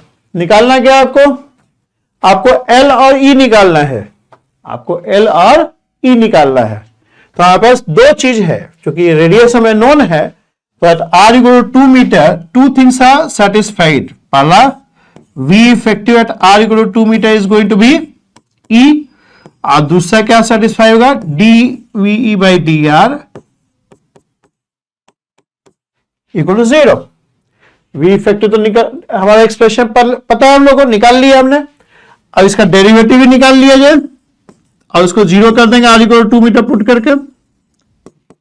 D by dr और V इफेक्टिव क्या हो जाएगा, इसको डेरिवेटिव निकालो इसका, ये क्या होगा, अगर एक्सपोनेंट वाला डेरिवेटिव लेते हैं तो 3/10 e to the power minus 3R by 2 upon R square, और 1/R स्क्वायर का डेरिवेटिव लोगे तो क्या आएगा 2/5 R क्यूब। ठीक है जी, 1/R स्क्वायर का माइनस 2/R क्यूब होता है, निकाल सकते हैं, so, आता ही होगा आप लोगों को। And this is L square upon R cube at R equal to 2 metre is going to be 0। Value put कर दो हम लोग, ये क्या आ जाएगा 3/10 e to the power minus 3 4 plus e to the power minus 3 R equal to 2 metre put करिए, 5 × 8 यहां से आपका एल आ जाएगा। अब ई क्यू दे रखा है आपको, देखो पहले कैलकुलेटर वगैरह अलाउ नहीं होता था तो ये सब वैल्यू दे देता था। तो वैल्यू देने से फायदा होता था कि अगर उसमें सब्जेक्टिव का जमाना था, असली एग्जाम देखिए सब्जेक्टिव ही होता है, उसी में रियल कॉन्सेप्ट का टेस्ट होता है। ऑब्जेक्टिव में क्या है कि बच्चा लोग प्रैक्टिस कर करके सवाल सब रट लेता है और उसी में से मिलता जुलता आ जाता है तो लोग क्वालिफाई कर जाते हैं, बट उनको वो सही तरीका नहीं है मानते। बहुत ज्यादा प्रैक्टिस का जरूरत नहीं है फिजिक्स के अंदर। आप कॉन्सेप्ट समझ लीजिए, बहुत प्रैक्टिस का मतलब you are memorising it. Memorising is never advisable, ठीक है। एनीवे, तो एल निकालना है हम लोग को। ई क्यू का वैल्यू दे रखा है, तो ई क्यू इज 20, तो ई टू पावर माइनस 3 इज 1/20। तो इसमें पुट कर लो वैल्यू 1/20, कितना हो जाएगा जी? 3 40 गुने 20 800 प्लस 8 × 40 और 20 800, 2/800 इक्वल्स टू L²/8। 5/800 मतलब 5/100, L² इज 5/100 मतलब 1/20। L is going to be 1/√20 MVR, kg metre square second. ये L का वैल्यू आ गया आपका, ठीक है। E का कैसे निकालोगे? L निकल ही गया आपका, तो V इफेक्टिव में R=2 पुट कर दो, एनर्जी का वैल्यू आ जाएगा आपका। नहीं, इसमें आप वैल्यू पुट कर दो। E क्या है? V इफेक्टिव एट R=2, तो ये हो गया आपका e⁻³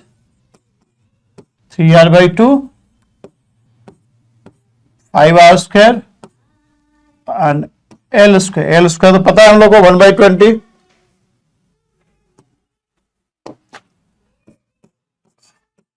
अपॉन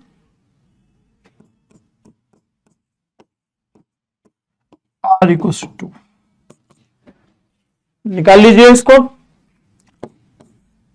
E³ 5 × 4 प्लस 1/20 गुने, सब निकाल ही लेंगे आप लोग, बट फिर भी कर देते हैं, -1 अपॉन 5 × 20 20 40 20 20 गुने 20 400 और 8 160, मतलब ये हो गया 2/800, 5/800, 3/800 हो जाएगा जूल। ये आपका एनर्जी हो जाएगा। तो एनर्जी निकल गया हमारा। एनर्जी क्या हो गया? एनर्जी हो गया हम लोग का 3/800 जूल, और एंगुलर मोमेंटम हो गया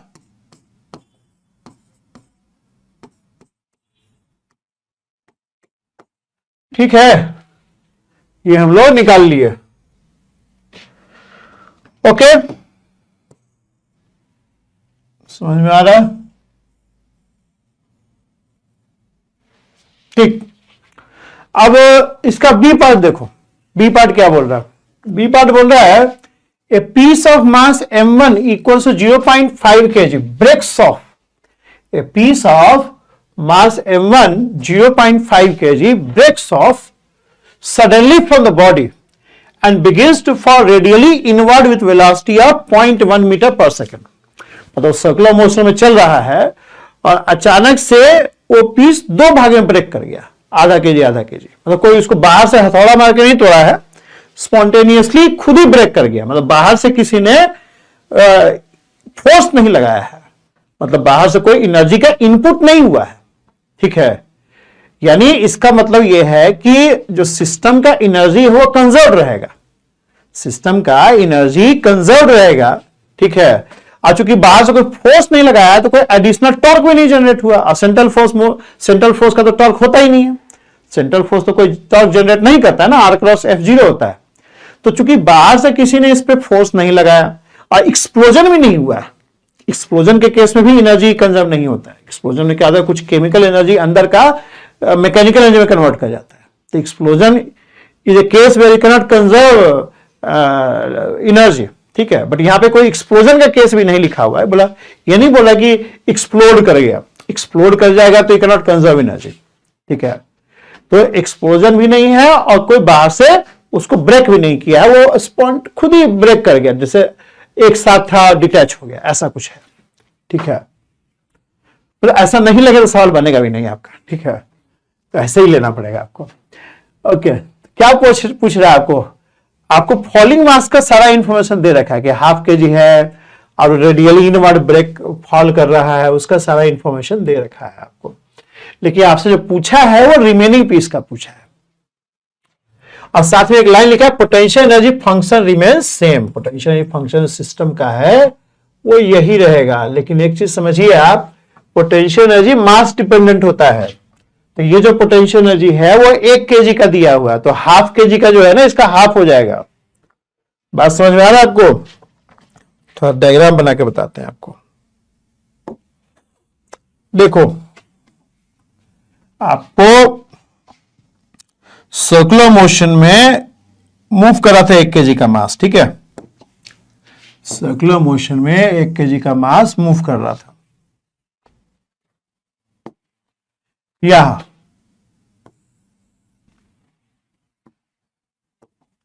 अब ये क्या हो गया, आधा आधा ब्रेक कर गया। आज एक जो उसमें है वो रेडियली इनवर्ड फॉल करने लगा। कितना वेलोसिटी से? 10 सेंटीमीटर पर सेकेंड, विच इज 0.1 मीटर पर सेकेंड, ठीक। अब बाकी जो है दूसरा जो है अपना एक अलग पाथ फॉलो करेगा, ठीक है। तो रिमेनिंग पीस का जो फॉलिंग पीस है उसका इंफॉर्मेशन दे रखा है आपको, ठीक है। अच्छा, ये 0.1 मीटर पर second just after breaking of है, मतलब after long time this velocity is going to change, potential energy also going to change. Just after breaking of ये आपको 0.1 मीटर पर सेकेंड दिया हुआ है। बाद में तो ग्रेविटी और पोटेंशियल एनर्जी बदलेगा तो कहीं भी बदलेगा, total energy has to be constant for that half kg also later on, ठीक है, अगर इसको t को 0 मानते हैं तो फॉलिंग पीस का इंफॉर्मेशन दिया हुआ, रिमेनिंग पीस का निकालना है। तो हम लोग को कंजर्वेशन लॉज लगाना पड़ेगा, क्योंकि बाहर से कोई इनपुट ऑफ एनर्जी नहीं है, ठीक है। Central force motion conserved energy conserve होता है, तो हम कह सकते हैं कि energy before energy after is going to be same. बात समझ में आ रहा है? कोई बाहर से किसी ने एनर्जी इनपुट नहीं दिया है, ठीक है। तो उस केस में आपका एनर्जी क्या होगा, energy total energy is going to be the energy of the falling piece. मान लो फॉलिंग पीस को हम 1 बोलते हैं और रिमेनिंग पीस को हम 2 बोलते हैं, तो E1 is energy of the falling piece and E2 is energy of the remaining piece. तो ये आपका 3/800 हो जाएगा, ठीक है। अब E1 क्या है, E1 आपको निकाल सकते हैं। आपको जो पोटेंशियल एनर्जी फर्स्ट बॉडी का होगा वो क्या हो जाएगा, हाफ ऑफ, देखिए पोटेंशियल मास डिपेंडेंट होता है, ध्यान रखिए। जैसे इलेक्ट्रोस्टैटिक में पोटेंशियल चार्ज डिपेंडेंट होता है, इस तरह से डायरेक्टली प्रोपोर्शनल टू मास होता है। तो आपको पोटेंशियल क्या दिया हुआ है, पोटेंशियल ये दिया हुआ है, ये 1 kg का है, तो इसका आधा होगा, इसका हाफ हो जाएगा। आधा kg अगर फॉलिंग पीस का निकाल रहा हो ना तुम, तो इसका आधा हो जाएगा। तो ये आधा क्या हो जाएगा, माइनस e⁻⁻3r/2 अपॉन 5r²। अच्छा, जस्ट चूंकि डेटा आपको जस्ट आफ्टर ब्रेकिंग ऑफ दे रखा है, तो जस्ट आफ्टर ब्रेकिंग ऑफ ही निकालना है हम लोग, यही potential just after breaking off निकालेंगे। तो potential just after breaking off क्या होगा, r=2 पुट कर देंगे, यहां पे 2 मीटर था ना आपका, ये 1/2 माइनस e⁻⁻q अपॉन, ये वैल्यू कितना आ जाएगा, 20 20 400 800, ठीक। के क्या आ जाएगा, half into mass 0.5 kg into velocity 0.1 square. So this is going to be how much? ये कितना हो जाएगा? 0.5 मतलब 1/2, 1/400. Energy E1 is going to be, E1 आपका हो जाएगा V1 प्लस KE1. तो ये हो गया आपका माइनस ऑफ 1/800 प्लस 1/400 मतलब 1/800 जूल हो गया. तो ये आपका E1 हो गया 1/800. E2 निकालना हम लोग को. So E2 is going to be simply 2/800 मतलब 1/400 joule. What about angular momentum? जो फॉलिंग मास होगा उसका एंगुलर मोमेंटम क्या होगा? मास जो है रेडियली इनवर्ड फॉल कर रहा है तो उसका एंगुलर मोमेंटम 0 होगा. यानी सारा का सारा एंगुलर मोमेंटम जो है वो रिमेनिंग पीस कैरी करेगा. फॉलिंग पीस का एंगुलर मोमेंटम नहीं होगा ना. R cross P is going to be 0. R outward और मोमेंटम इनवर्ड 180 डिग्री का एंगल होगा तो R cross P is going to be 0. तो आपका L1 जो है यहां पे 0 हो जाएगा. अब लीनियर एंगुलर मोमेंटम भी कंजर्व रहेगा क्योंकि कोई एडिशनल टॉर्क लगा नहीं है. मतलब पहले भी टॉर्क 0 था सेंट्रल फोर्स का. अब बाहर से किसी ने फोर्स लगाया नहीं है. फोर्स नहीं लगाया तो टॉर्क भी 0 होगा. ये हो जाएगा 1/, और L1 is going to be 0. तो सारा का सारा एंगुलर मोमेंटम जो है वो रिमेनिंग पीस कैरी कर लेगा. ठीक है, समझ में आ रहा है आपको? अच्छा क्वेश्चन था ये. Okay, let's move to the last question of this lecture. Look at this question. क्या बोल रहा है? The particle of mass 1 kg is moving in a central force field given by Fr equals to minus of 3/r² plus 1/r² r cap. r cap हम लोग ER जो लिख रहे हैं वही r कैप होता है. ठीक है, कई लोग r कैप लिखते हैं, IIT वाले r कैप लिखते हैं, हम ER कैप लिखते हैं. ठीक है, मेरा सारा किताब में ER कैप मिलेगा. Assuming that particle is moving in a circular orbit with angular momentum 2 joule second, find out radius of the orbit. Again, if r0 is the radius of the orbit, then at r0 two conditions are simultaneously satisfied. One is V effective is equal to energy and V effective is minimum. ठीक है, और ऐसे बोल सकते हो कि the radius of circular orbit is root of the equation V effective equals to E and dV effective by dr equal to 0. ऐसे भी हम लोग बोल सकते हैं. ये दोनों कंडीशन सेटिस्फाइड होता है तो ऐसे ही बोल सकते हैं radius of the circular orbit is root of this equation. ठीक, V इफेक्टिव क्या होता है? V effective is V plus this. ठीक है, तो dV इफेक्टिव क्या हो जाएगा आपका? This is going to be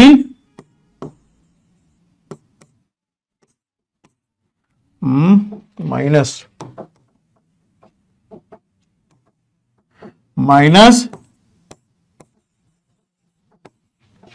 mass 1 kg दे रखा है ना आपको. मास 1 kg दे रखा है तो ये क्या हो जाएगा?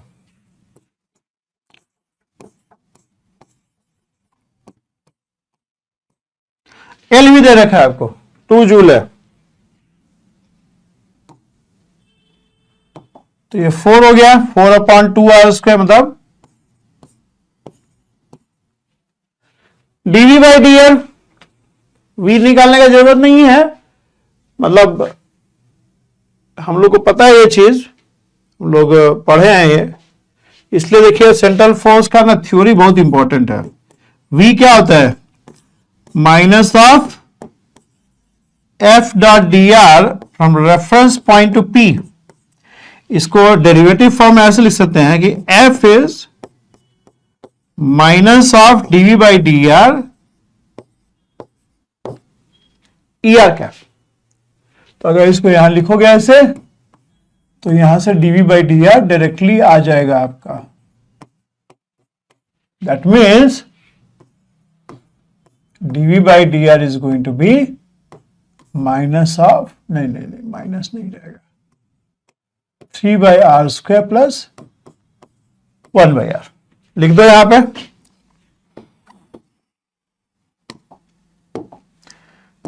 देखिए ये आपका 0 हो जाएगा ना, मतलब इसी का रूट निकालना है, radius of the circular orbit.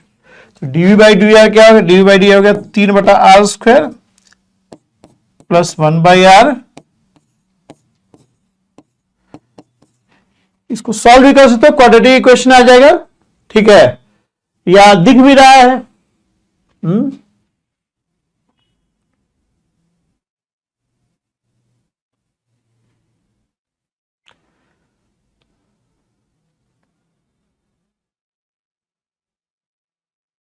Are equals to क्या आएगा, एल स्क्वायर। एल आपको नहीं, थोड़ा सा कुछ एरर हो गया है जी, एल 2 दिया हुआ ना, एल इज 2, 4 बाई, नहीं यहां पे ये 4 हो जाएगा, ये जो है ना 4 है, एडिट कर लेना, ठीक है। हाँ, अब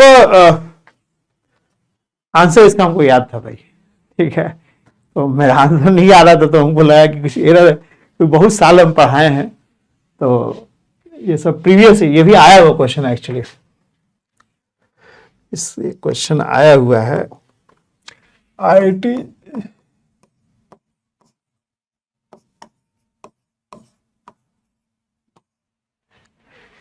ठीक है, I knew the answer. Okay, so there was a mistake, ठीक है। L को 4 पुट के लिए हम 2mr स्क्वायर सोच के लिख दिए थे, ठीक है, तो ऐसे हो जाएगा। ये r स्क्वायर नहीं है यार, ये r क्यूब है, ठीक है, ये r क्यूब है, इसको एडिट कर लेना, ठीक है। तो ये आपका इसका सोल्यूशन दिख रहा है हम लोग को, r equal to 1 meter is the solution, मतलब यहां से आप सॉल्व भी कर सकते हो चाहो तो, ये हो जाएगा r square minus 4 plus 3r। इसको क्वाड्रेटिक इक्वेशन है, सॉल्व कर लोगे तो एक ही एक्सेप्टेबल वैल्यू आएगा आपका, ठीक है, क्योंकि और वो पॉजिटिव वैल्यू ही इसका आंसर हो जाएगा, नेगेटिव वैल्यू तो एक्सेप्टेबल ही नहीं है ना, r का नेगेटिव, r डिस्टेंस होता है, तो r इक्वल टू 1 मीटर जो है आपका रेडियस ऑफ ऑर्बिट हो जाएगा, ठीक।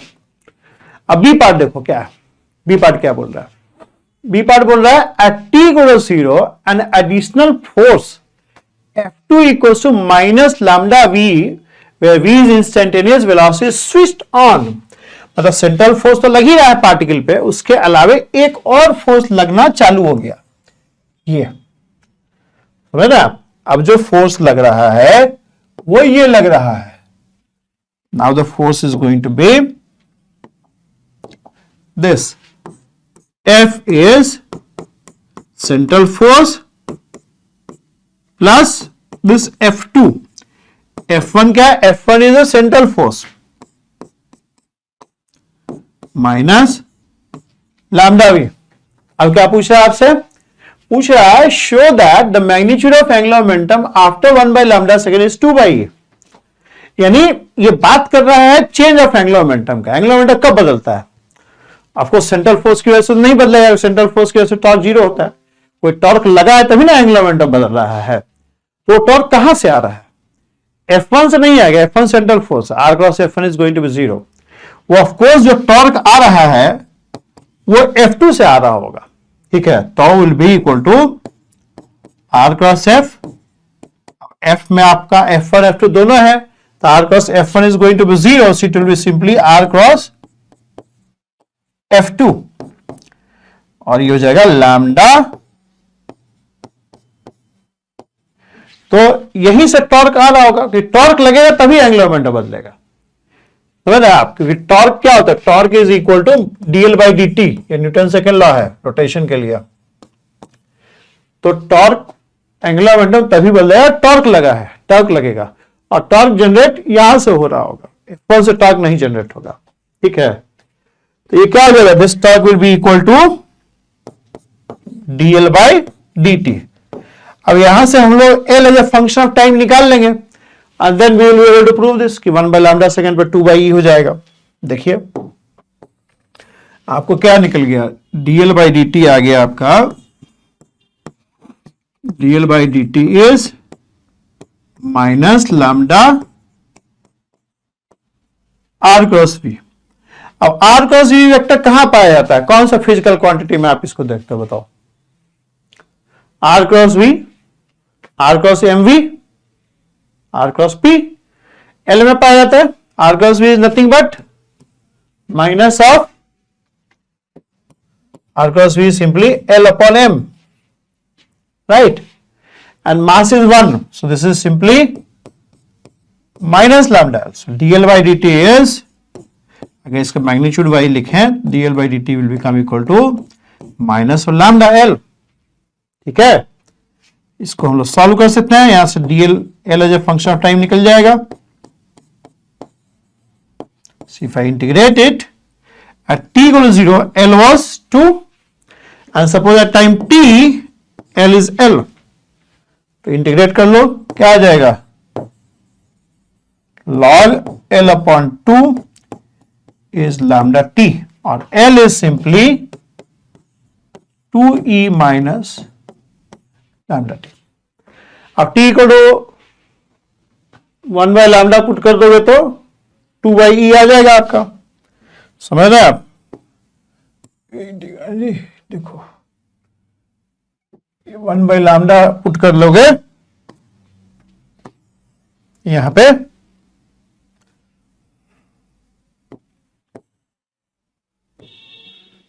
इस जगह पे, तो 2 बाई आंसर आपका आ जाएगा। समझ में आ रहा है आपको, सेंट्रल फोर्स मोशन का ऐसा न्यूमेरिकल हम लोग किए आज के क्लास में, और भी सवाल करेंगे। अभी आगे हम लोग प्रीवियस पेपर देखेंगे, IIT जैम का, CSIR नेट का, गेट का, जेस्ट का, TIFR का, जितना एग्जाम होता है सबका प्रीवियस पेपर जो क्वेश्चन आया है वो हम लोग डिस्कस करेंगे। ऑब्जेक्टिव वाला क्वेश्चन सब जो है वो डिस्कस करेंगे आगे चल के, तो और भी सेंट्रल फोर्स मोशन का क्वेश्चन आएगा। ठीक है, बाकी आज यही रुक जाते हैं। Thank you very much. ठीक है।